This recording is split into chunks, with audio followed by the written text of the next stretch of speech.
Oi, gente, tudo bem? Meu nome é Paulo, você está no Pretérito Imperfeito e hoje a gente vai conversar um pouquinho sobre o livro Uma História do Amor no Brasil, da historiadora Mary Del Priore.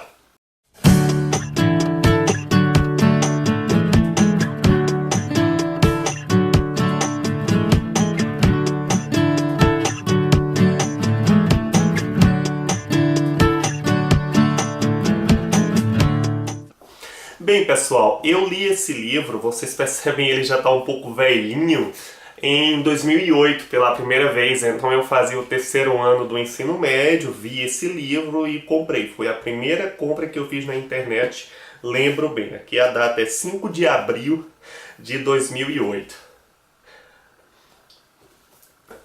Este livro é escrito por uma historiadora.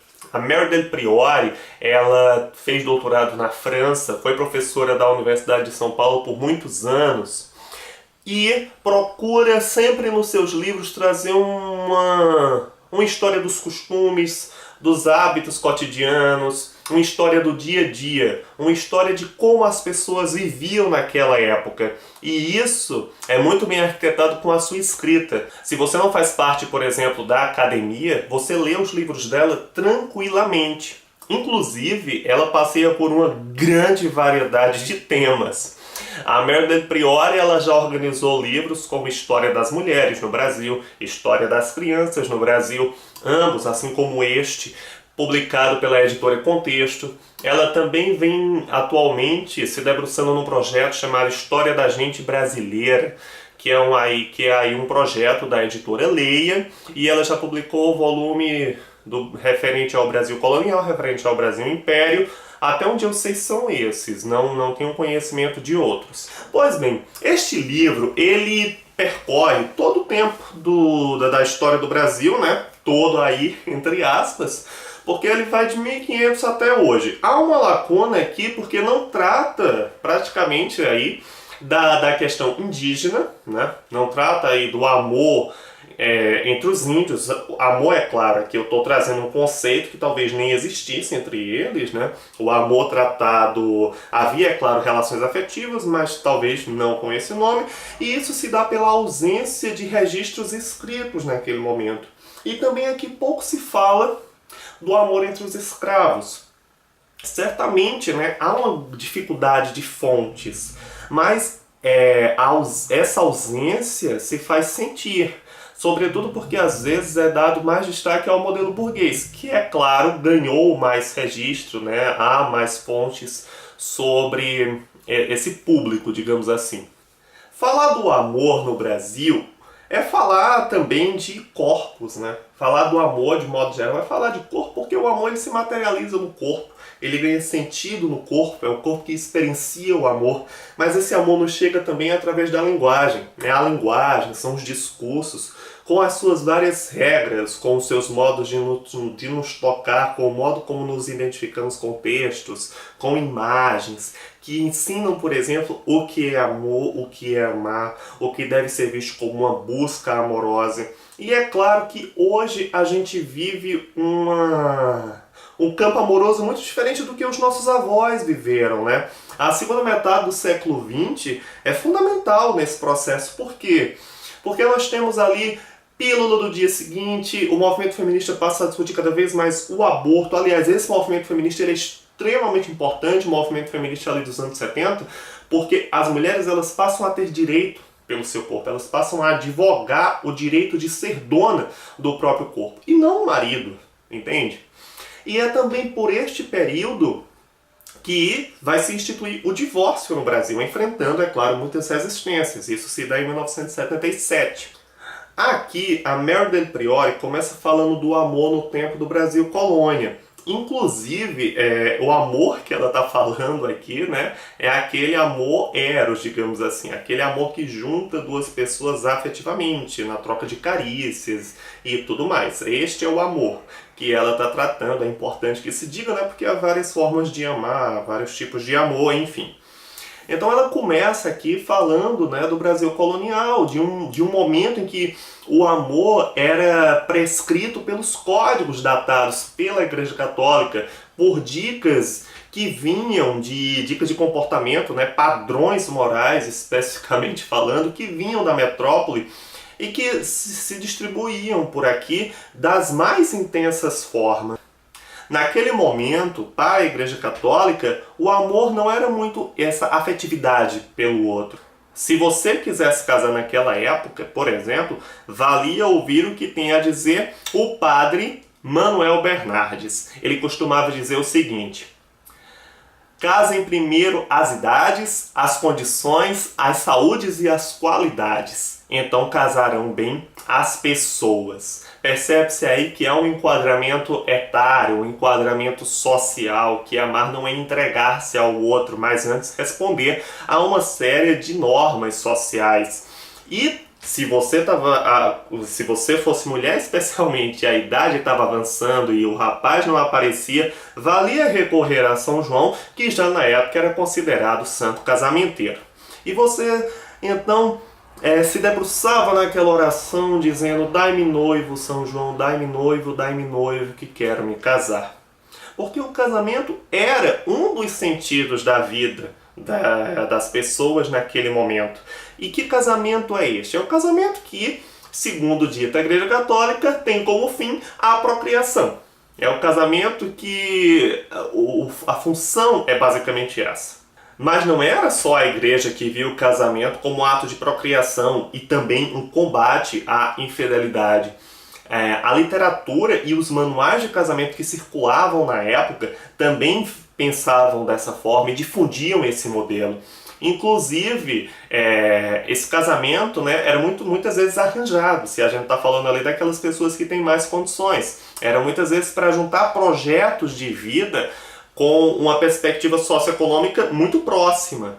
Havia escolha? Havia. Sim, era possível escolher o marido, a mulher, desde que você pertencesse a camadas mais humildes da população.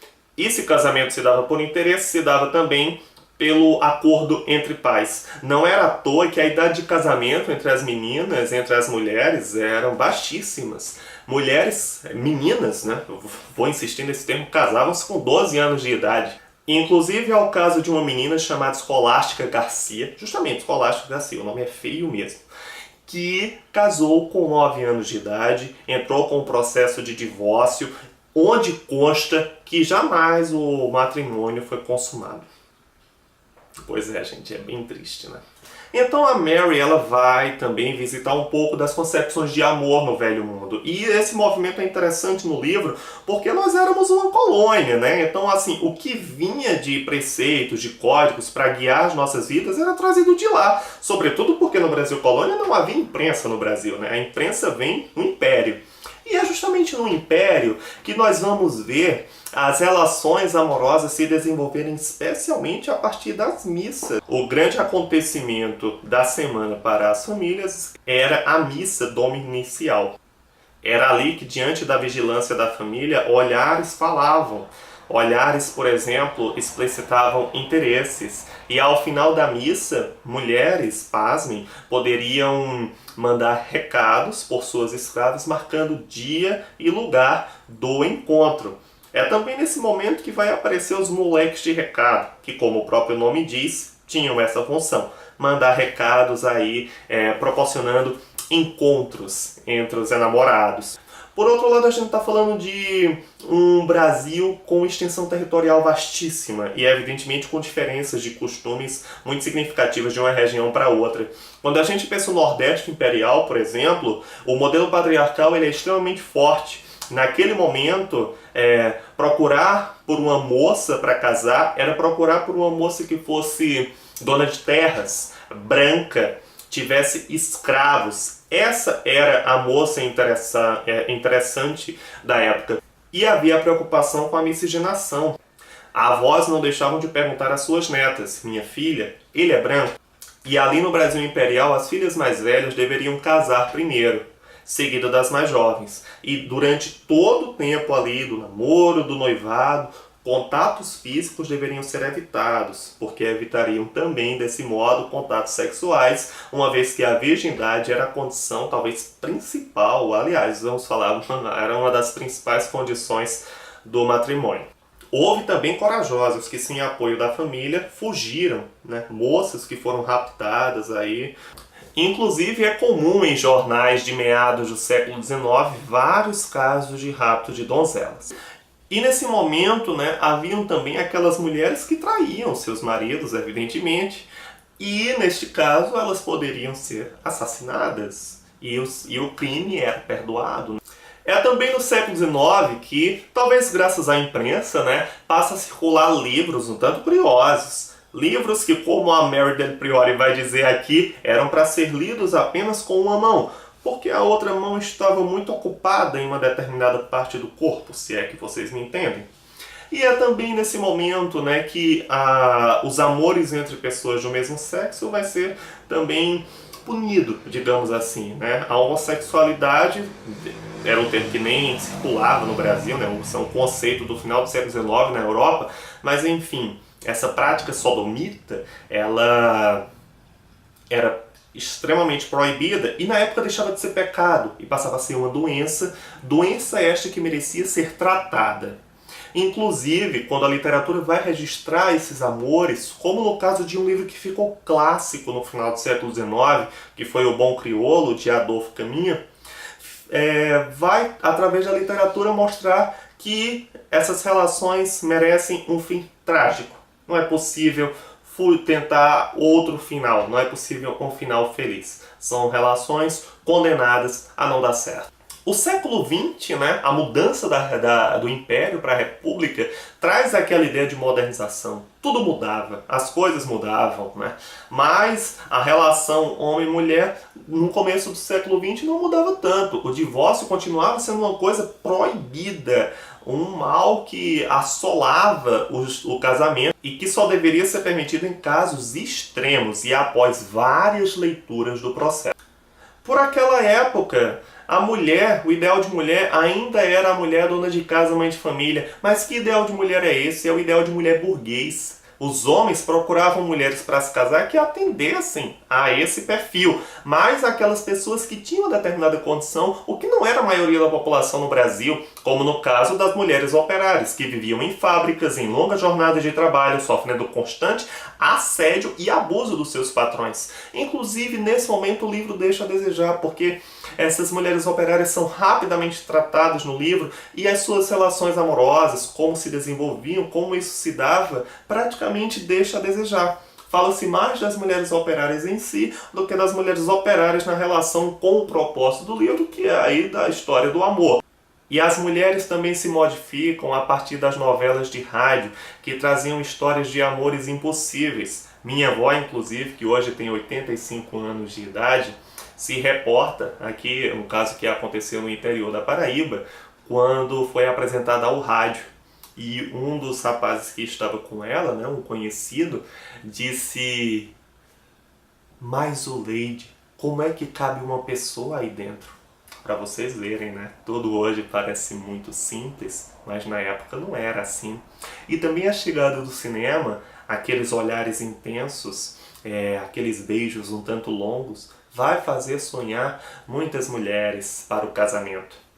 Apesar dessa certa modernização que o cinema convida a pensar, através de beijos longos, de casais enamorados, apaixonados, em meados do século XX, homens ainda vão querer esposa submissa. E aí, evidentemente, na segunda metade do século XX, com todas aquelas mudanças, né, que eu falei no começo do vídeo, esse processo se modifica, né? Você tem aí a segunda metade do século XX, me parece ser um momento de grandes transformações. Se hoje a gente vê práticas amorosas um tanto fugazes, vem muito das mudanças daquele momento, né? A segunda metade do século XX, né? O movimento por ter direito ao corpo, por ter direito ao prazer, que vem aí de uma revolução sexual que acontece em muitos países do Ocidente, vai dizer justamente que não precisa ser para sempre, né? O casamento, o amor, deixa de ser para sempre. Atende àquilo que Vinícius de Moraes imortalizou num dos seus mais conhecidos versos: que não seja imortal, posto que é chama, mas que seja infinito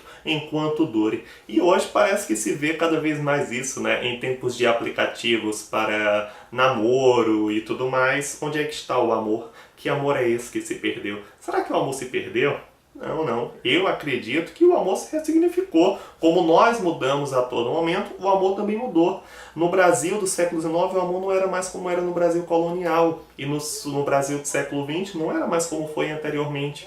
O amor está se ressignificando. Hoje você conhece uma pessoa e uma semana já está dizendo que a ama. Eu já ouvi casos desse tipo. Então o livro convida a todo esse debate, é um passeio muito bacana pela história do Brasil, evidentemente com ausências que poderiam ter sido melhor tratadas, como a questão dos afetos entre os índios, entre os escravos, porque há sim uma literatura tratando desse tema, mas aqui deixou um pouco a desejar. Se você comprar este livro pelo site da Amazon, no link que eu vou deixar abaixo, você vai ajudar o nosso canal com uma pequena porcentagem da sua compra. Eu quero pedir, inclusive, que você se inscreva no canal se esse tipo de conteúdo te interessa, porque o fato de você se inscrever, de assinar o sino das notificações, faz com que esse canal tenha vida longa. Eu quero agradecer a tua participação aqui, um grande abraço e até a próxima.